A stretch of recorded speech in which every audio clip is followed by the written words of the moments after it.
In this video, we'll talk a bit about qubits. It's a walkthrough of a Jupyter notebook you can find on GitHub. The video and the notebook are an introduction to quantum mechanics using a really simple system called a qubit. It's designed to enhance our understanding of these complex concepts through Python code. The aim is to bridge that gap that we see when we read magazine articles, which are usually analogy-based introductory descriptions of quantum mechanics, with the complex theory that we see in textbooks. We intend to cover a lot of ground, and we'll brush up on a lot of the math along the way. By the end of the video, we'll be able to answer the questions you see here. Let's start by talking about a bit. A bit is a Boolean value, represented in many different ways. It can be represented in Python also in a number of ways. We're showing one example here. Now, let's compare that to a qubit. How is that different? Well, for a bit, we can set it to either 0 or 1, and when we measure it, we always get back whatever we set it to, either that 0 or 1. A qubit is different. We can set it to a mixture of zeros and ones. But when we measure it, we only get back 0 or 1. And the probability that we'll get back a 0 or 1 depends on the type of mixture we set up at the beginning. So there's some terminology we're going to want to keep in mind because we're going to use it and build on it as we go forward. The first term is a state. A state is nothing more than a name that means the current configuration of the system. The system could be a bit, for instance. So the state of a bit is either 0 or 1. Or it could be a qubit, which is some combination of 0 and 1, some mixture. Or it could be any more complex system. A basis state is a set of states that can be combined together to form any other state. Finally, a superposition is basically a fancy word for a mixture. And you'll sometimes hear it used like, this state is in a superposition of these basis states. So what is a mixture? We can prepare a qubit in a mixture of basis states, and the chance that we're going to either measure a 0 or 1 depends on that starting mixture.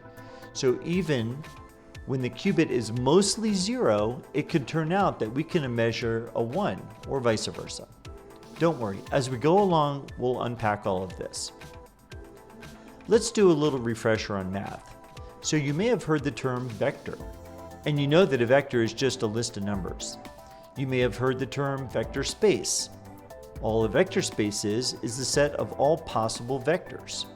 And finally, you may have heard the term basis vector.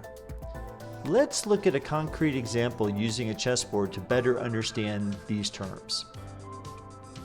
The location of any piece can be represented as a vector on a chessboard. In this particular case, we're representing the position of a black pawn with a blue arrow, and the coordinates of that pawn are 5 columns over and 7 rows up from the lower left.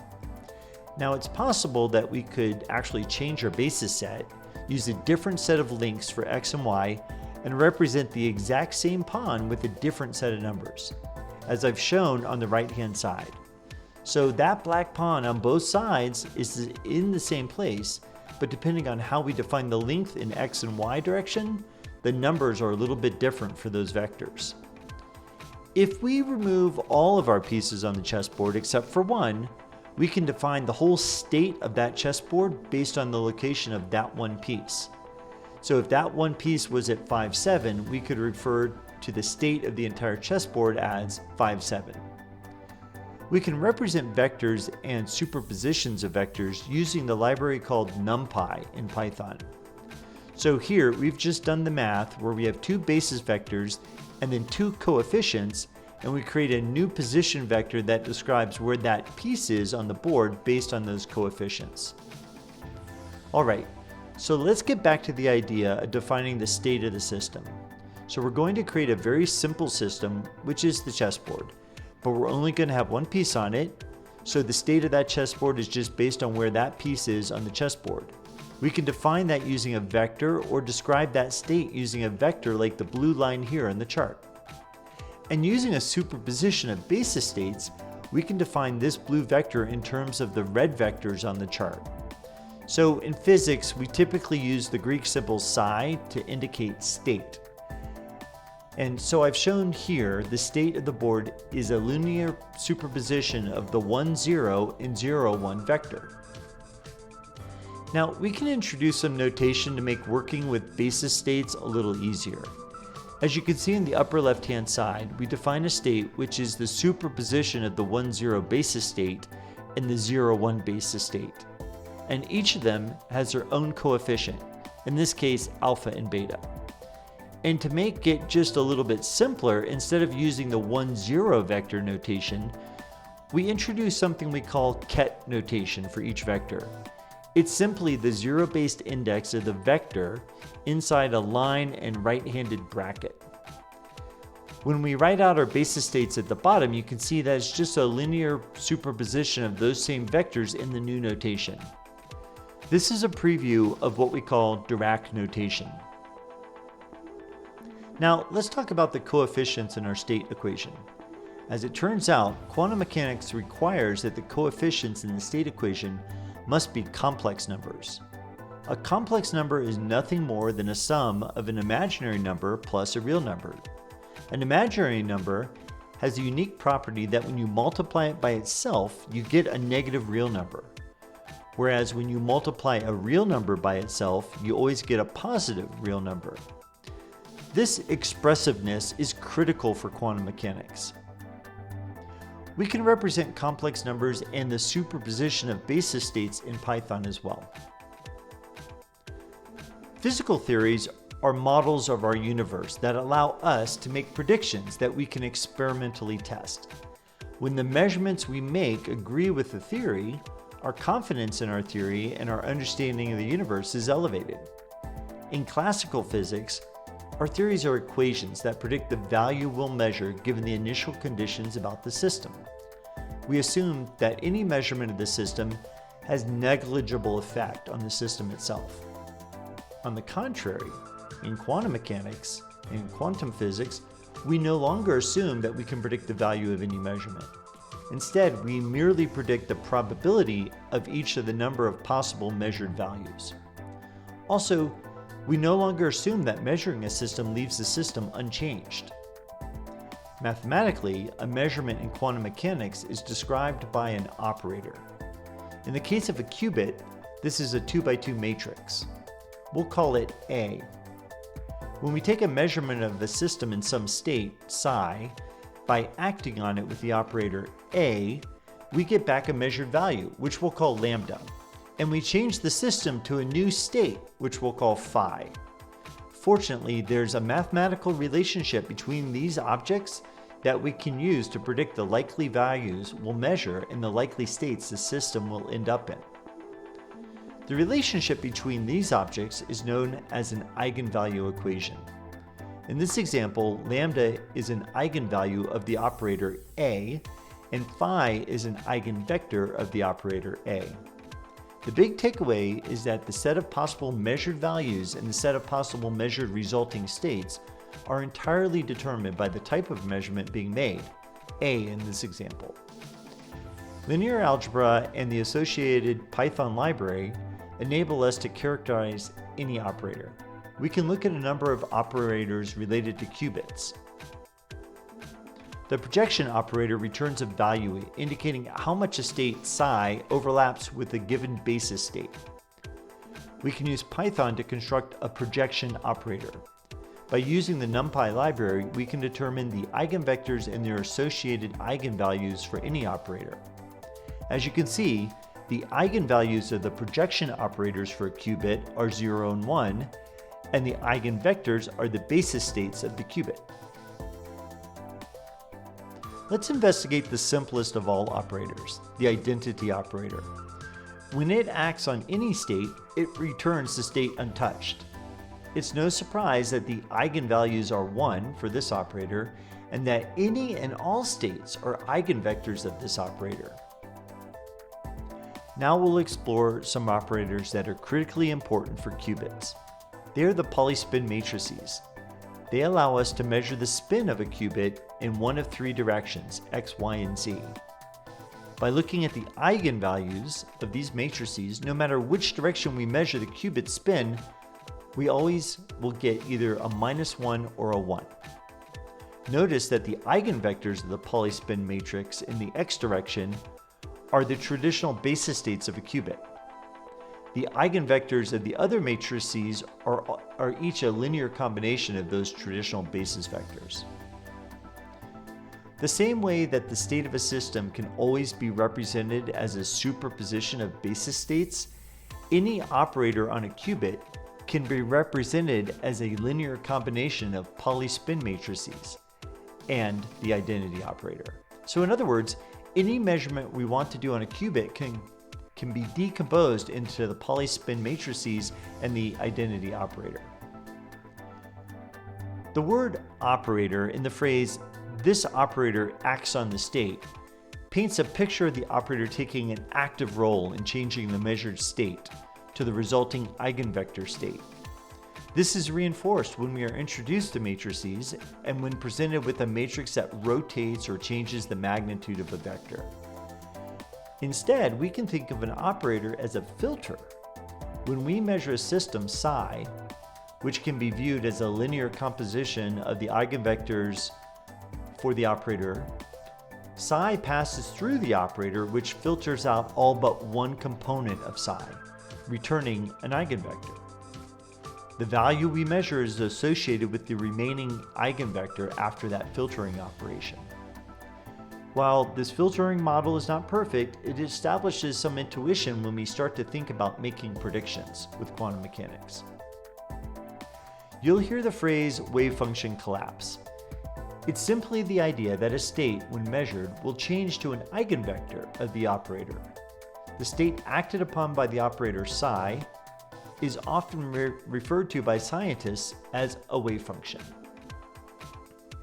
Now that we have the foundation on how to think about measurements and their associated operations, we'll discuss how we can use quantum mechanics to predict the probability of the values we'll measure.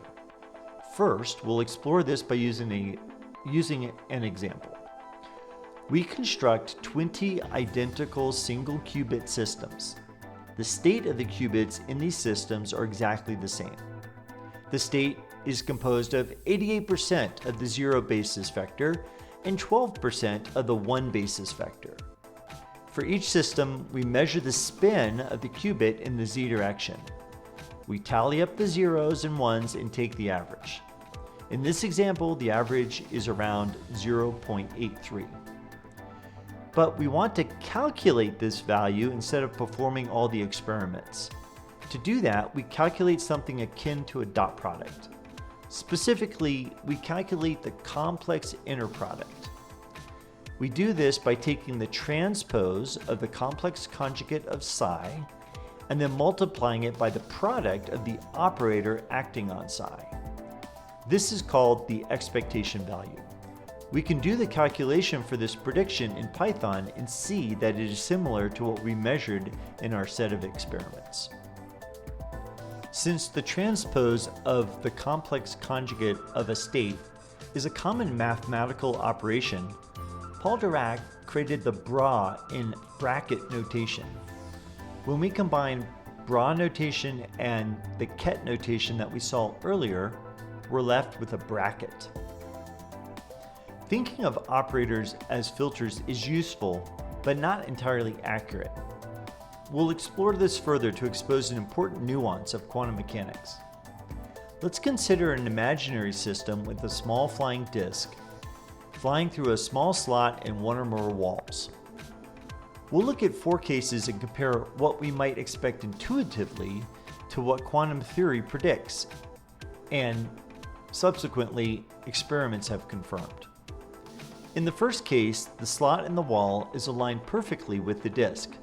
Conceptually, the orientation of the disk corresponds to the state of the qubit system psi, and the orientation of the slot in the wall corresponds to a polyspin operator.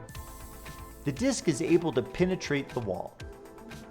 Now, in the second case, the disk and the slot are anti-aligned, and in this case, the disk is blocked by the wall. In the third case, we use 2 walls. each with different slot orientations.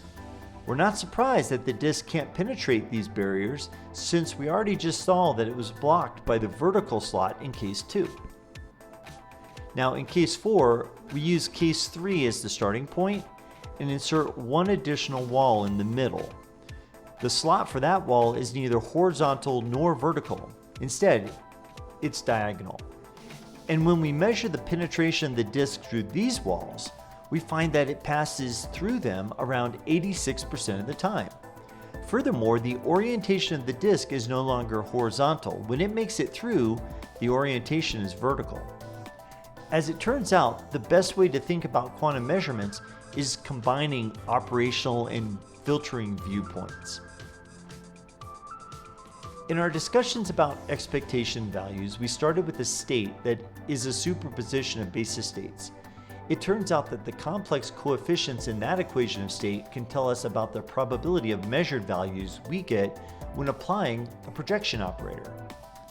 For a qubit, we know that the probability of measuring it in the 0 state plus the probability of measuring it in the 1 state must add to 1. In other words, if the qubit exists, it has to be in one state or the other. If we substitute the expectation value of each projection operator for the probability of the associated state, we arrive at this equality. Given the equation of state psi and a little algebra, we can show that the sum of the squares of the coefficients is equal to 1. And by substitution, the probability of a state is the square of the coefficient associated with that state in the equation of state. This is also illustrated in Python. No introduction to quantum mechanics is complete without a discussion of the Heisenberg uncertainty principle. We'll construct Heisenberg's famous equation from the bottom up so that we can better interpret it. Let's assume we prepared many similar systems and measure them using the operator A. The expectation value is what we'd expect to get if we averaged all the measurements. We have an equation on how to predict the expectation value. Now we'll define the expectation of the square of the same operator using bracket notation. Finally, we'll use these definitions to define the uncertainty in the measurement of operator A. We'll call this delta A. The last equation is simply the definition of standard deviation from statistics. So now we can predict the mean and standard deviation in the values we measure when measuring similar systems using operator A. We can do the same thing for another operator, B. Now we have the uncertainty for two operators, A and B, and we can define a new quantity which we'll just call error, which is simply the product of these two uncertainties. It turns out that we can make this error arbitrarily small if the operators commute with each other. We'll get to commuting in a moment. But if the operators don't commute, then we're limited in how small we can make the error. When we act on a state with two operators and the result is the same regardless of the order in which we apply the operators are said to commute. The commutator of an operator will be 0 if the operators commute. The commutator is defined using this notation. Here's the interesting part. We can calculate the expectation value of the commutator of two operators like we did for either of the individual operators. Using what we've gone through, we can now construct Heisenberg's uncertainty principle. It says that the error is greater than or equal to 1/2 of the absolute value of the expectation value of the commutator. To make this more transparent, we can expand this equation through substitution. Effectively, the product of the two uncertainties for two observables, the combined error, will be no smaller than the absolute difference in the expectation values when both operators act on the system but in a different order. The big takeaway is that for non-commuting operators, there's a limit to the amount of certainty we can have about the status of a system. There's a common misconception about the uncertainty principle that is perpetuated in the media. Often we'll hear someone say, "We're limited in knowing some things simultaneously about a single particle due to the uncertainty principle," We know that sequentially measuring a single system or particle with two operators could change its state on each measurement. Since the state of the system changes, the results wouldn't be effectively about the same system anymore. But the limitation in knowing multiple things about a single particle is due to wave function collapse, and not the uncertainty principle. From our derivation, we see that the uncertainty principle doesn't concern itself with single particle. Instead, it is based on expectation values, which are averages across multiple systems and based on uncertainties, which are deviations from those averages across those multiple systems. Perhaps a better way to phrase things would be, regardless of the state we place a system into, and regardless of how many times we prepare the system and take measurements for two observables, the most accurate we can be is governed by the uncertainty principle and how well the observables commute. Now let's talk about entanglement. To do so, let's deviate from qubits for a minute and talk about traffic lights. Let's assume we have an on-ramp to a freeway with a metering traffic light. The light is either green or red, and we're just going to ignore yellow for this illustration. That traffic light it's a single system. It doesn't know or care about any other traffic lights. It simply switches between green and red. A driver can measure that the light is either green or red. Now let's consider an intersection where there are two coordinated traffic lights. To prevent traffic accidents, the lights are anti-correlated. When one traffic light is green, the other is red. While there are two traffic lights, together they constitute a single system. The lights are not independent. A driver can measure each light independently to know that it is either green or red. Entangled qubits are like the two traffic light system. While they can be measured independently of each other, the results of the measurements on entangled qubits are correlated. While a single qubit state can be composed of two basis states, a system of two qubits must be composed from four basis states, where the basis states are four-dimensional vectors. Let's explore the properties of entangled qubits by creating a maximally entangled pair of qubits. In this state, the measured values for each qubit will be the same.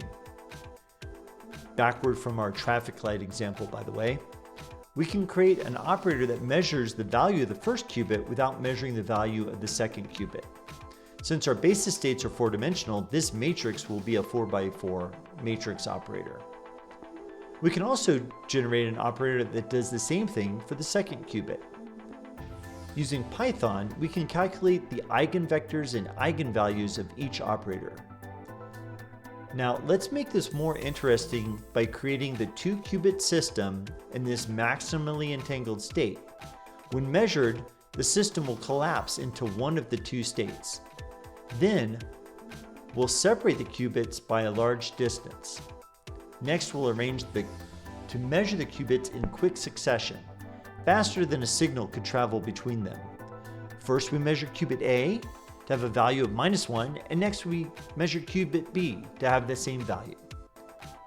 Here's the question and its answer that have haunted some of the best minds in physics for decades.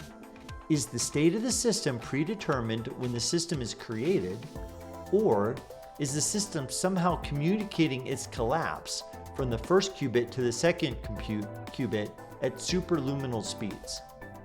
Surprisingly, we know through some ingenious experiments that the state of the system remains in a superposition of basis states, and its final state is not determined until the first qubit is measured. So that leaves us with the uncomfortable idea that somehow the first qubit is indicating its change in state to the second qubit faster than the speed of light. Fortunately, this doesn't break the laws of special relativity, since an observer can't use this for faster than light communication. The observer of qubit A isn't setting the value of the qubit, they are merely measuring it. To the observer measuring qubit B, they will continue to get a random value of either -1 or 1. One of the choices we made was to set both qubits at rest before they were measured. In that scenario, both observers would agree on the order in which the measurements were performed. Both would agree that qubit A sent some sort of indication to qubit B. But by allowing the qubits and their observers to be moving relative to each other per special relativity, there are situations when the observers can't agree on which measurement took place first, and hence, they can't agree on which qubit was responsible for indicating its state to the other. As a result, it may be appropriate to assume that as the system collapses into an eigenstate, that every part of the system, the separated qubits, is instantly and simultaneously aware of the collapse. To me, that begs the question, even while the physical components of a system live in space-time, does the system itself live there? So, as a recap, the intuition we've developed living in this classical world of ours breaks down when we explore the quantum world. In the quantum world, the qubit is a quantum version of the bit. It is the simplest quantum system, making it valuable to explore quantum mechanics and to really understand quantum mechanics. Before making a measurement on a system, it can exist in a superposition of states. Measuring a system changes it. The system will collapse from a superposition of states into a definitive state. The state that a system collapses into can vary, and therefore the measurements can vary. So, measuring multiple systems in the same state will not always provide the same outcomes. The composition of a system's superposition of states influences the likelihood that the system will collapse into one state or another. While we can't predict any specific collapse, we can calculate the probability of collapse into any measured state.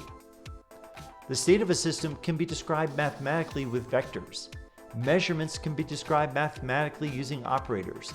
The eigenvalues of an operator provide a complete list of possible measurement values.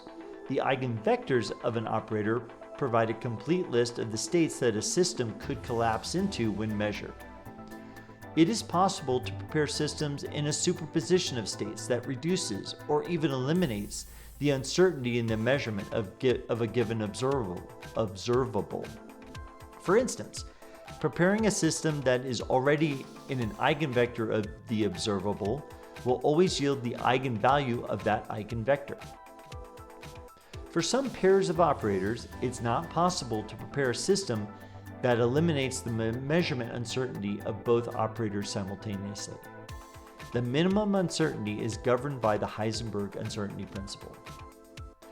When objects are entangled, they share a common state. Making a measurement on either object collapses the common state into an eigenvector of the observable.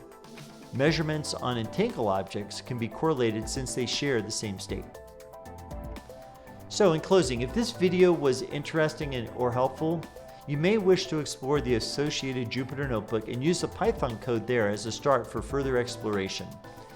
Good luck on your journey.